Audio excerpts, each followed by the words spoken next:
Ассаламу алейкум, саламатсыңарбы? Арыбаңыздар достор.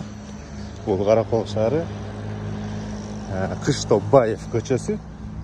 Өзүңүздөр көргөндөй эле, биякта жолдун реконструкция иштери башталган. Мына азыр биринчи слой асфальт басканга даярдап аткан кез экен. Кимдер түшүнбөй атса, кайсы жол экен. Мына биякта төштүк деген көптөн бери айтсаткан жери бар. Ошол көчө. Ар жагы сумдун аркасы. Биякта буюрса тротуар каралыптыр.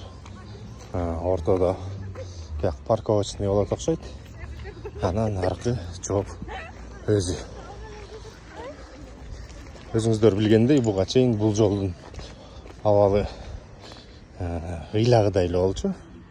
Мына Кудайым буйрса, бул жол дагы жасалып, шаар тургундарына, шаар меймандарына жакшы шарттар түзүлүп атат. Өзүңүздөр байкагандай, ошо центр жактан баштап жолдор шаар ичине мындай тарап жасалып келатат. Кудайым буйрса, ушул темп менен кетсе, бир 2-3 жылдын ичинде Каракол шаарынын ичинде жолдор толугу менен асфальт болот болуш керек.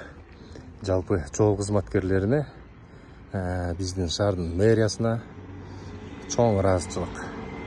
Караколубуз өнүгө берсин. Бардыңарга чоң рахмат.